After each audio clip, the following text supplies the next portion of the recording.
Hello, everyone, and welcome to the Dirty Side of the Grid podcast, where I've turned up late to qualifying, but I'm like so late that I'm early.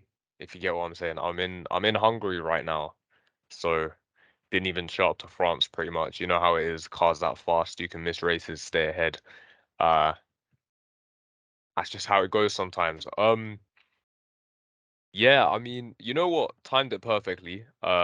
Big news came out. I think it was yesterday, so perfect opportunity to talk about that. Um. Yeah, as you can tell, if you're on the YouTube, or if you've been listening carefully, Yusuf still isn't here. I'm still by myself. But one car race, man, one man team, you know how it goes. I'm sure he'll be back soon. Uh, writing lines to bully me with, I'm assuming. Do you know what it is? I think it's just Mercedes are doing too well. That's mad to say considering they came second and third in a really slow car, but like it's improvements, it's progress. You hate to see it something depending on who you are. Um, nah, it's we'll see how it goes. I mean, is this the last race coming up before the summer break? So timings and that time zones, you know how it gets. Uh, but I am here to review the French Grand Prix, and then I mean mainly just like preview the Hungarian one as well. I got my French cap on, Alpine, you know how it gets. Um, yeah, found this in TK Maxx for a tenner. You love to see it. Uh, And yeah, I'm just going to be talking about the French Grand Prix, a couple things that happened. But you know what? We'll start with the big news. Sebastian Vettel, four-time world champion. I think he's like fourth on the all-time list in terms of race wins. And he's gone just like that. He's left. It sounds like he's I'm not sure. A lot of it wasn't about his career. You know what? Actually, I don't think anyone's really picked up on this, but like weirdly, just thinking about it, this just came to me. He didn't really talk about his career. Like, I don't know if it goes without saying, but like normally people say I've achieved what I wanted to achieve. I've done everything I set out to do. There's nothing more I can do in this sport. Blah blah blah, that kind of thing. I feel like he still had a bit of the hunger there. I mean, obviously, I haven't really seen too many of the interviews um of him talking about it, but like I don't know, maybe he didn't want to put that into his big like reveal video being like the last major bit of attention that he'll have on or the biggest bit of attention he'll have on the message. But a lot of it was focused around I mean that goes with Seb pretty much, isn't it? Like he'd rather mention that than mention other stuff. So he was mainly talking about spending time with his family, doing things off the track and then being defined by his character and not his driving ability. But I don't know. I mean, part of me hopes that he would still be like somewhat driven, but I guess he's not in a great position. And people love to fantasize about him at Ferrari and stuff, but they kicked him out. So really and truly, like that wasn't gonna happen. And it's I'm not gonna say it's his fault, but like that that's not like a relationship where, you know, he left on his own terms. It's like there it was very clearly they got rid of him. Um but yeah, it's sad to see to be honest, like overall. As someone who grew up watching Seb, some of my earliest memories in F1 are like watching him win races. That image of him in the Indian Grand Prix, people always used doing the donuts and like bowing to his car is like it's been like imprinted in my head since before I saw the picture online. Like it's I don't know, it's an iconic image and it's just sad to see him go. Like that whole generation of drivers. It's weird to think Lewis is the last one left. I mean, there's Alonso as well, but he's almost like in a Kimi position where you just don't really notice he's there. Uh but yeah, no, it's sad to see him go. I'm interested to see what he does in the future though. He definitely spoke about aiming for to have big impacts, his biggest races yet to come, and all of this stuff. So it sounds like he has big things coming. And the biggest thing actually is he started an Instagram account. Fully baited everyone. Everyone thought he started an Insta. It was verified. They were all like excited and stuff. It turns out he just did it to announce his retirement, but maybe we'll see more of him, and it'll be interesting to see what he like carries on posting because, like, for people that don't know, Seb has not had a social media presence throughout his entire career. Like, he's never, not even when he was a kid, like, he didn't rookie year, whatever it was, peak years, never had social media presence. And there was actually a fan account which got, I don't know if they got the at Sebastian Vettel, but they were like, this fan account had like so many hundreds of thousands of followers.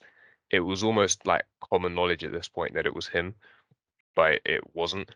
And there was even one point that Lewis Hamilton was following this account, and then like in a, I think in like a press meeting or something, they were sat next to each other, and Seb mentioned he doesn't have an Instagram, and then Lewis jokingly said like he's following the wrong account. He was very surprised. So yeah, big deal. Interesting to see what he has to say. Uh, and yeah, I mean, I just look forward to seeing what he has left. But that does mean that, interestingly, we will have somewhat of a silly season because I don't know, it was looking a bit dead this year. It was looking like everyone was just going to keep their seats. But luckily, that's just throwing things up in the air because that Aston seat, it's not, it's not going to be like a, no one's dying to get. Well, I mean, actually, they are, but like, let's just say that car isn't as good as it was a couple years ago. But at the same time, people are still going to be wanting to get in it. Uh, Things could definitely shovel about. Last time that Seb was leaving a team, obviously he left Ferrari, which was much bigger, but it caused Sainz to fill his spot, Daniel to take his spot at McLaren. Uh, where was Daniel? And then either Ocon or I think it was Alonso came back to fill that spot. So big moves. It always causes a chain reaction because whenever one guy moves, there's like another spot opening up somewhere else. Um, so yeah, there's a lot of talk about shuffling and stuff. Even Daniel going to Aston, but like it's almost as if like if you're if you have an F1 seat and you end up in Seb's seat in that Aston, you've almost certainly taken a step backwards. So if your name is linked with that seat, you kind of don't want that. That's not a good look for you. But yeah, I even know. And also, I haven't seen anyone mention his name, but if anyone says Nico Hulkenberg, like, see yourself out. There's no way that guy deserves that seat. He's had way too long in the sport to be sat there, man, like super sub thinking that you can't, no. Guy's had permanent seat for too long. Got kicked out for a reason. You can't have him stay. Um, yeah, man, I don't know. I can't think of who I'd want in that seat personally. Probably a rookie, to be honest. I wouldn't want anyone on the current grid to move down. Maybe, nah, you know, I'm not gonna say that. I'd say it's fine out. It depends who moves. I've even heard like Alonso's name mentioned, but like, nah, Alpine are doing fine. I don't know why he'd do that. Alpine are pretty much the fourth fastest car, so you wouldn't want, unless you're in a Williams. But like even then, they're not even that much faster than Williams. They're both, they're probably like just as what's it called? They probably just have the same amount of potential as each other. So not really a step forward. Oh God, I'll save that for the end. But oh my God, I've just seen my fantasy team and big man thing. Yes, not looking good, bruv. It's not looking good. It, oh my jaw dropped. Okay. Anyway, so other news. Just in general, like talking points about like the track itself before we get into the actual race. Like, I think the conversation has to be started now. Is the French Grand Prix really that bad? Like, think about it. Obviously, in the Mercedes dominance years, it was a walk in the park for them, and it seemed like a track that really suited them. But at the same time, now, really looking at it, you know what? Like, it's not even bad. Like last year, it was like it wasn't huge, it wasn't great, but it wasn't awful. And then I don't know. I don't know. Even now, like it's not bad. So I'd say I'd say the last race wasn't awful, and in the years before, like it hasn't been an awful race. I know I'm waffling now, but like if you think about it, Verstappen was right behind Leclerc for quite a while. And I understand if you're a pessimist watching that, you're thinking nothing's happening, he's not getting past. But you've got to remember he was within a second for ages, so that was like tension building. And then he stops early and Leclerc stays out. So now there's a change in strategy. And sure, Leclerc's car is very clearly faster, but just the fact they split the strategy just opens things up because now you don't know what's going to happen until nearing the end of the race. I like that, and there was a lot of tension there. And if Leclerc didn't retire, we could have seen something interesting there. Obviously, Max went on to win by quite a lot because Mercedes just aren't there yet, but it definitely opened up potential. And in terms of the track, there's definitely like it's not lacking for overtaking spots. It's just a bit, I don't know, man. It's just like a vanilla track. Like sometimes you're craving vanilla. That's just how it goes. But yeah, it's just a bit dry. I think if they made it look better and then just added elevation changes for no reason somehow, just dumped like a fat hill above like leading into like Kota turn one. If you have like a fat hill going up to one of the corners and then a fat drop through one of the other ones, I think it would make it a much better circuit.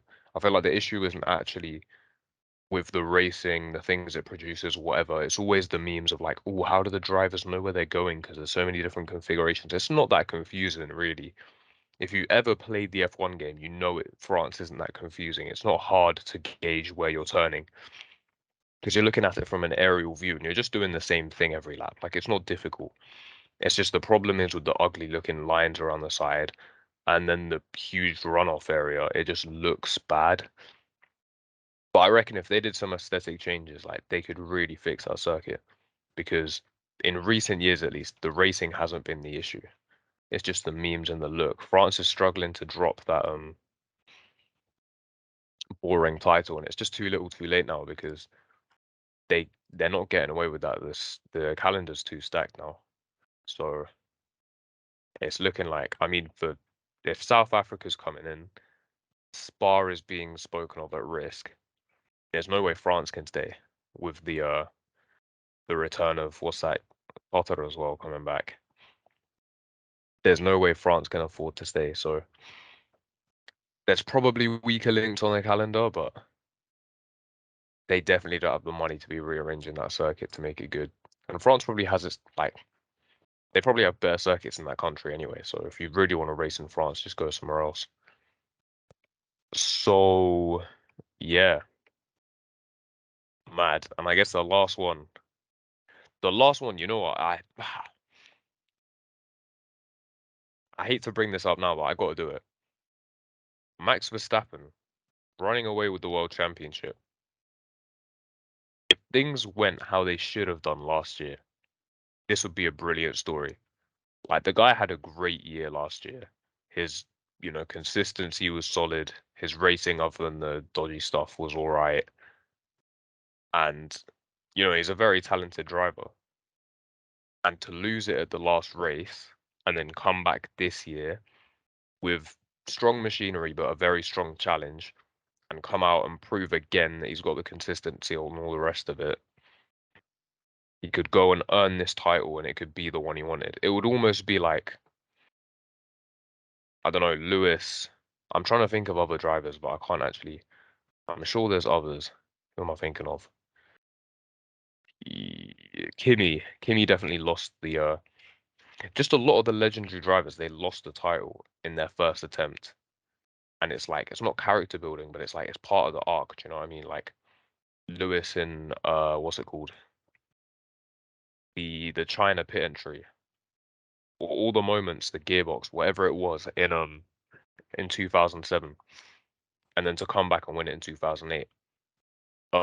Like Max to go and have that year, then get finessed by Lewis in the last four races, and then come back this year and blow the water with everyone, blow everyone out the water, whatever the saying is. That would have been huge. And you know what? He definitely deserves it this year. Like speaking, obviously, separate of last year. And it would I don't know, it goes a long way for someone who definitely should be breaking the records. Like as someone who entered the sport at 17, the son of a racer, brought up to be a racer, coached by his dad, money as well, like all the resources you could imagine. Like the kids, if anyone was gonna like if you picked who should be breaking the records, it should be this guy. So it's what you'd expect from him, and he's doing a good job of it.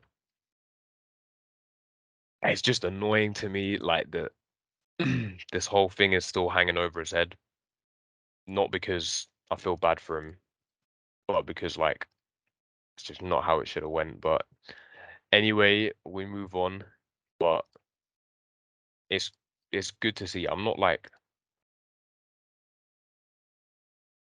it's like I root for him as a driver, but not like I'm not a fan of him, and I don't like his fans either. But it's hard to explain. But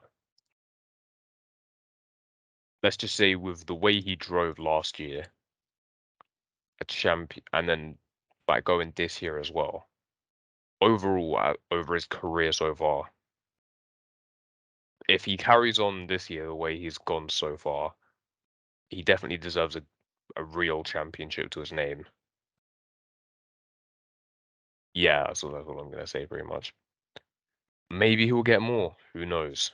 But he's got an 8-year contract with Red Bull. But to be fair, out of all the teams, Red Bull seems somehow weirdly extremely consistent with how they perform. Like their cars are always mad quick. It's very impressive how they do that. Anyway, getting on to the actual race now. So, what do we have? Events and that. Yeah. Right, you know what? Screw it. Let's go straight in. Ferrari. How on earth? Yeah, yeah, you know what? A good performance. We're not doing that. Ferrari, you're gonna have to wait. I swear, Ferrari get it every week, man. That's actually embarrassing. Imagine every week being like the number one talking point for like how you bottled the race differently. Okay, so best performance, I'm gonna have to go with. See, we're kind of figuring it out in terms of who's got the fast cars and who doesn't. So, wow, Stroll got points. Who would have thought? Um, I'm gonna say Fernando, even though his cars clearly turned out to be the fourth fastest and he came sixth. So he's like naturally slotted into best of the rest. Fair play to him. See, but Alonso and Norris, you're now expecting to come sixth and seventh pretty much every race. I'm gonna have to back the Mercedes boys again, to be honest. But even then, like, now you know what? Yeah, screw it. They get it. They deserve it for beating Perez, for beating a Red Bull on pure pace. Both of them. That's mad. That's huge. Their car was like what 9/10 down in quali, and then in the race, Max put 10 seconds on them easily. Not even in the conversation. And they beat one of the Ferraris. Okay, yeah, to be fair, Sainz started from the back, but still, that's very impressive. And once again, actually, I'm pretty sure if you add up the points, actually, no, no, no. Is it 37 and then 20, 30? Is that 33? 20, 30, okay, yeah. So they didn't, okay, so they haven't quite come away with the most points this week, but they've definitely gained on Ferrari, which is mad. Again, just too good to be honest. I don't know how they're doing it. I just need this car fixed, like desperately. I desperately need this car good. When this car comes good, everything's good. Hungary, we'll see what happens. But once we go to Spa and everyone has legal flaws on their car, it's going to be very interesting. And I hope it's a different story because if that turns the season around, it could be mad. I'm dying. I need Mercedes dominance in the second half of the season. I need Lewis to come out like he does normally in the second half of the season. Right. You know what? Yeah, no one really.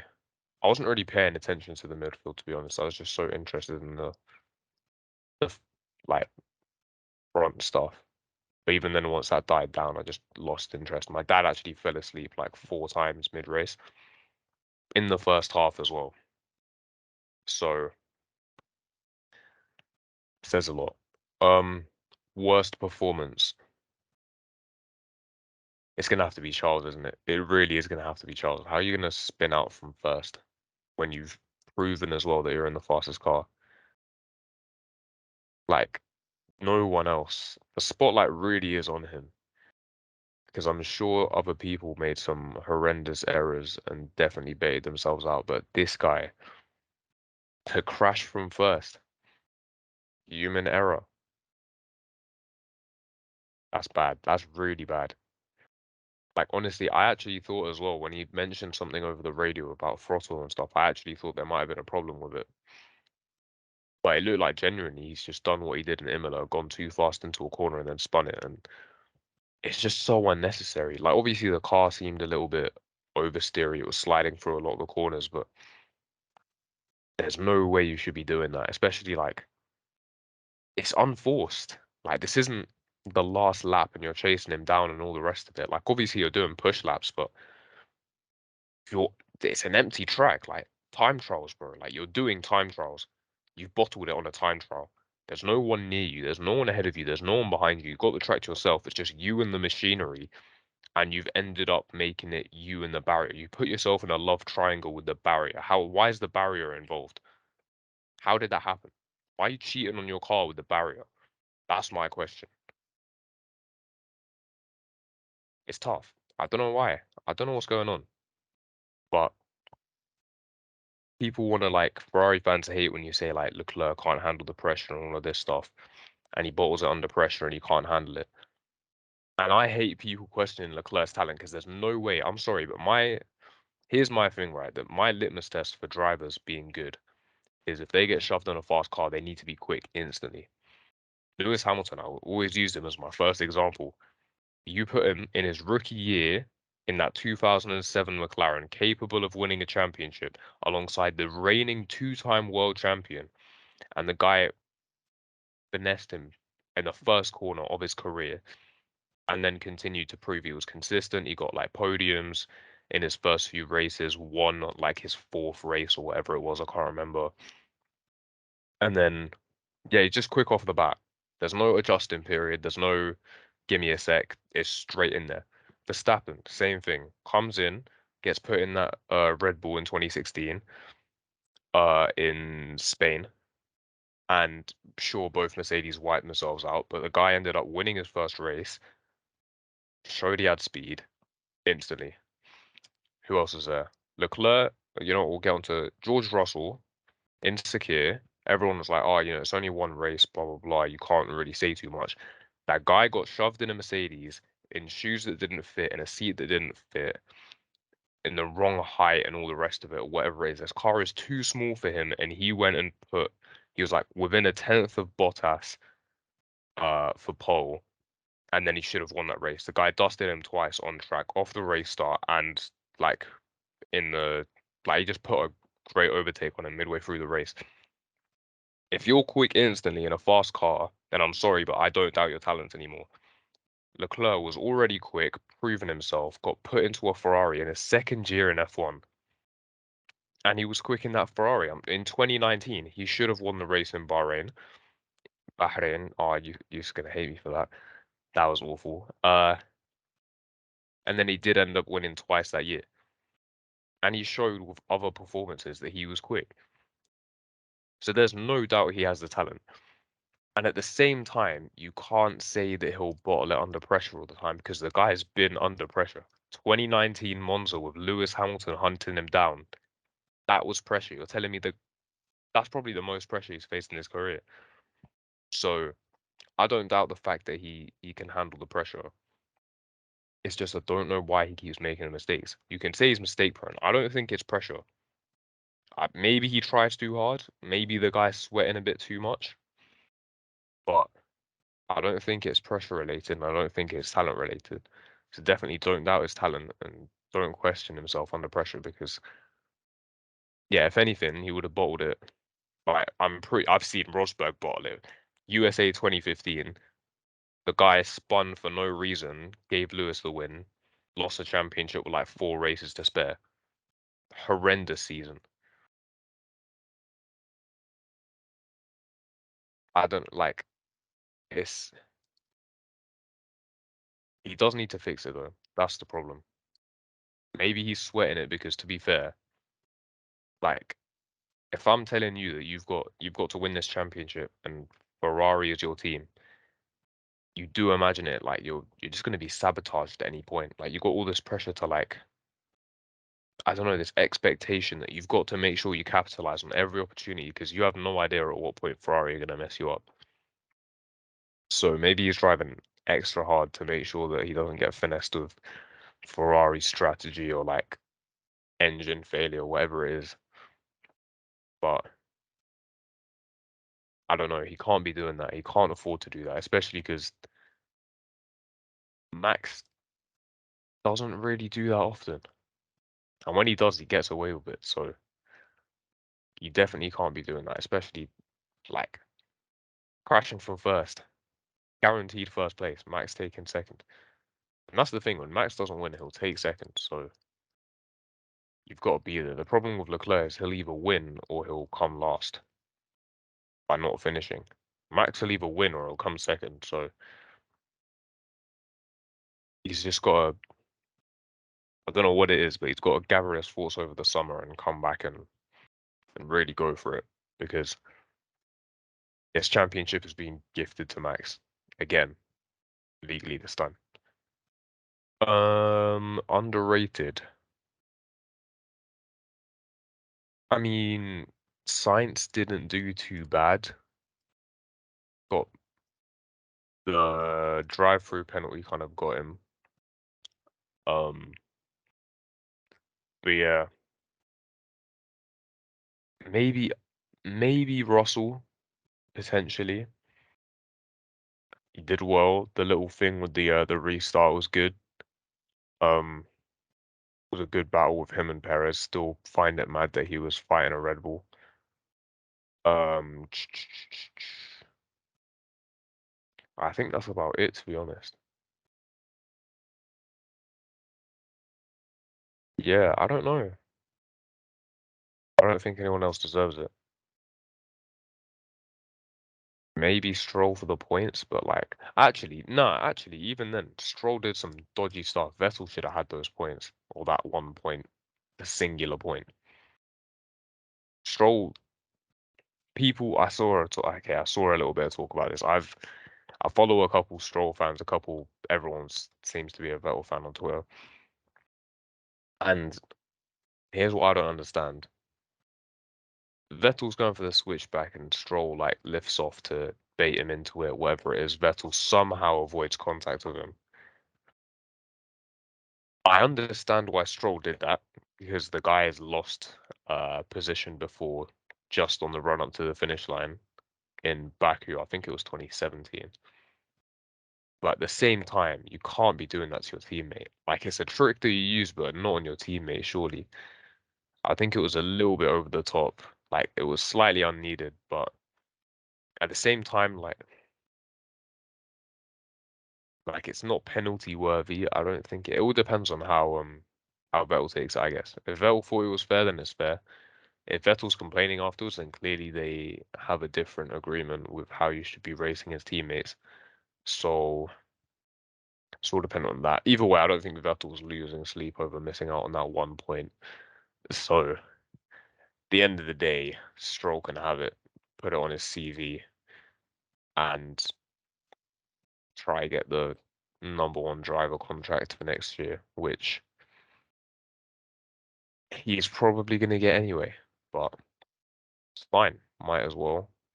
Always love to fluff up your CV a little bit.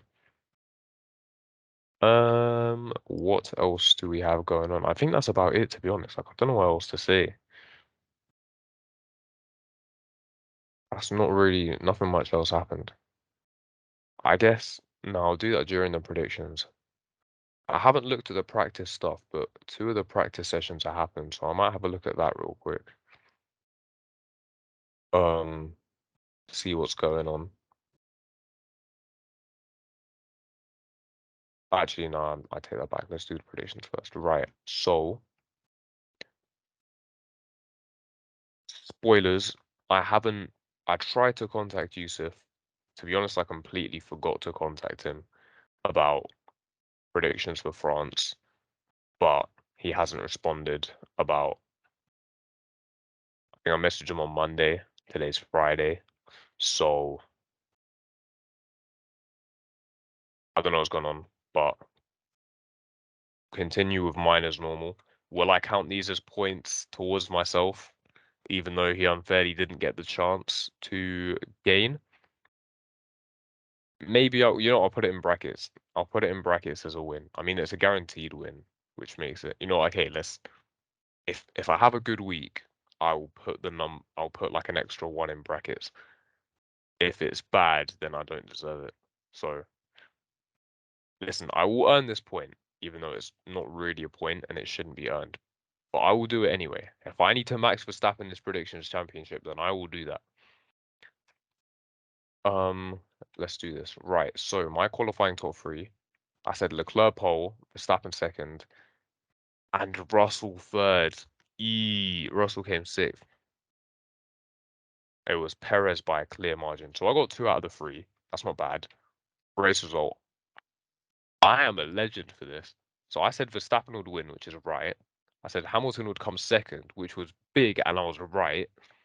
And then I said Perez would come third, and Perez came fourth to Russell by like a second. That's mad. Driver of the day, I said would be Max Verstappen. Now, I don't actually know who it was, but I feel like it was Science. I'm pretty sure it was Science at least. I will have to find out, but I'm pretty sure it was him. Bear with me while I try and find this. Once again, just like last week, it doesn't matter at all, but it needs to happen. Yeah, okay, it was Science. This one annoys me because I really should have got this. I genuinely should have got that because with the fiery engine blow up, I should have known he would have taken a penalty, then would have done a comeback drive and got driver of the day. Like logically, it just makes sense. Like it's so predictable, but I still fumbled it. So what can you do? Um, oh, how on earth were there this many DNFs? I said there'd be two, there were four. I was right as well. They weren't even okay. So like Leclerc's was a driving incident. It wasn't like a crash, but it was driving. I think the rest were all mechanical failures. Joe was also still classified even though he didn't finish. So technically there weren't even four, there were five, but like on the list it says four. That's so tough. You know what? Purely for predicting Lewis, I was going to give myself the point anyway. If you actually genuinely thought I wasn't going to give myself the point, then like, I don't know who you think you are. Okay, no, I might have done. We'll see, slyly. Anyway, let's get these fresh predictions in. So, Hungary. Here's the thing, right?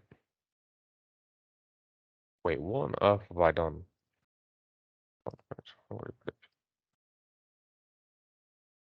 I've done something wrong in my document, but I'm gonna have to fix it in a minute. Anyway, the point is, what on earth is this? Oh, I didn't. Technical difficulties, as Yusuf would say. Oh, that's so sad. Wish he was here to say that. It's more funny when he says it. Right. Okay, so Hungary. Street circuit, bumpy track, high downforce, slow corners. One big straight where you can overtake.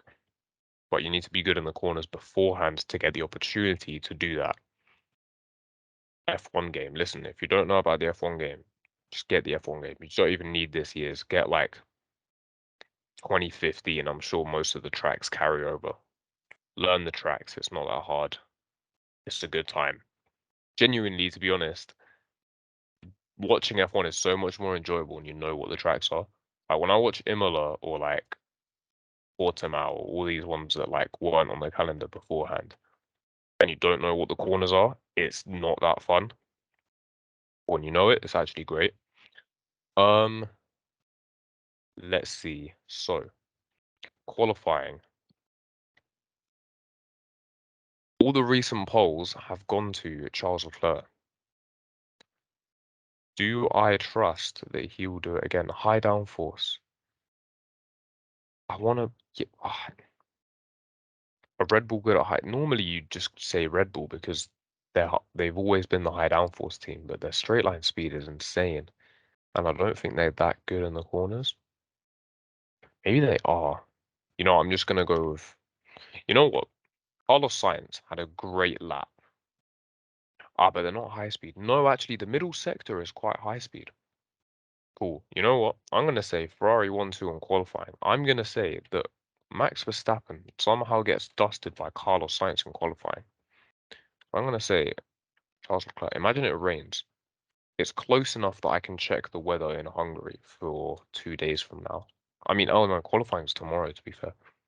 I haven't checked practice as well, by the way. So I'm doing this without seeing practice because we never watch practice when we do this. Charles Leclerc. Um, Carlos Sainz, and then Max Verstappen. Race top three. Ah, this is so tough, man. The last race win before. There's a name that I really want to say, and it makes absolutely no sense to say this, but I really want it to be true.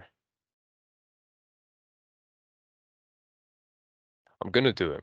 I'm gonna do it because the fairy tale would be incredible, and I really want it to happen. I'm gonna say Lewis Hamilton wins his first race of the season in Hungary, a track he does very well at, a track that he likes, a track where things can go wrong for a lot of people. Yeah, I'm not really gonna say too much more. I'm assuming I'm gonna get proven wrong in practice because like Mercedes came last, but who watches practice realistically? I'm gonna say second place is gonna go to Sergio Perez. I'm really going out there, you know. I feel like something's gonna happen. Actually, I don't. I'm hoping something happens. There's a big difference, but just hear me out. Perez second, and Lando Norris. No, no, surely not. He's gonna do it. No, wait, hold on. What about Carlos? Where's Carlos gone? Does Carlos still exist in this universe? Yeah, no, Norris is way too slow. There's no way. What happens to Russell? Surely Russell does good. No, I'm gonna say Carlos Sainz. Screw it. Okay, I'm gonna say. Oh, but then Lewis doesn't even qualify in the top five, and he wins it. Yeah, screw it. You know what? He does. He does. Lewis Hamilton qualifying outside the top three and then backs it. Driver of the day is gonna be Lewis. I'm sticking with this. This is completely. It's because it's an automatic victory. That's probably why I'm doing this. I'm going to take this chance. Listen, if you think my predictions are boring normally, I'm fully going all out. The moment Yusuf comes back, it's going to be Max Verstappen, driver of the day, Max Verstappen, winner, Charles Leclerc pole. But for now, let me have fun. DNFs, I'm going to go with 7. Like, let's go for it. Like, I'm sending it. If this works, I'm a legend. I've partly gone for that purely because there was 6 or 5, and that was France. So I'm expecting big things from Hungary. It might be insanely boring, but I'm kind of hoping for a bit of like bowling in the first corner, couple little like lazy taps and incidents here and there. So we'll see what happens. And then quickly, since we have the opportunity, I might as well have a look at the practice session, see what happened. Looking at first practice, science is quickest.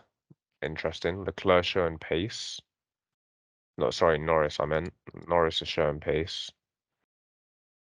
Mercedes are slow, but like slow as they normally are. It's looking like Alpine are a bit off. I don't know. I don't know how to read into practice because I never really read into practice. And then once I've read into practice, I don't look at it afterwards to see how right I was. Whoa. Practice two. Yeah, they're well off the pace. What do we have? The usual people up front. Norris doing very fast. That's going to be McLaren. Oh, wait, Ricardo's fifth. McLaren or fast. Interesting. Alonso, Vettel up there. See, that's the thing. Like, Vettel's in seventh in second practice. But you know for a fact he's finishing 12th, like, between 12th and 15th. So, I don't know. I don't know what to believe. Either way, Mercedes are between 9 tenths and a second off the pace, which is pretty standard for them. Uh, it's not looking good, bruv. Uh, that's gonna have to call it, to be honest. I would love to change my predictions, but I don't want to. Uh, and yeah, I can't anyway, to be fair. In terms of the fantasy team, actually, just quickly before I wrap this up, the fantasy team, I actually turned out to get fourth in the race week with 129 points. So it's a horrendous points total, but to be fair, it's not bad. Um, in terms of the leaderboard, I think I've pushed my way back up to sixth. Yeah, I am. Oh, I have to use my Mega Driver. I think a lot of people are going to forget to use the Mega Driver. If you're watching this right now, use your Mega Driver. I'm gonna have to back it. I'm probably just gonna slap it on Max Verstappen and hope for the best. If he retires, I'm finished. But I'm within 100 points of like fourth place. Oh, even third is very close. If I get a very good points total and everyone forgets to use their Mega Driver, I could back a third place. I'll still be quite a bit off Yusuf and Wasim in second, but a lot of potential there. Lot of potential. I wonder where they came. Yusuf came seventh and Wasim came he came third. Okay. But everyone gained on Yusuf. Well, most people gained on Yusuf last week. Uh yeah. I'm gonna have to end it there. Thank you very much for listening if you somehow made it this far. Um Hopefully we'll be having guests on over the summer. I'd quite like to get some people on. So we'll have to see how possible that is. Let me know what you think. Comments and feedback are always greatly appreciated. And I will see you in a couple days, hopefully, but maybe a week for the Hungarian Grand Prix race review, which will be the last race before the summer break. Thank you very much and goodbye.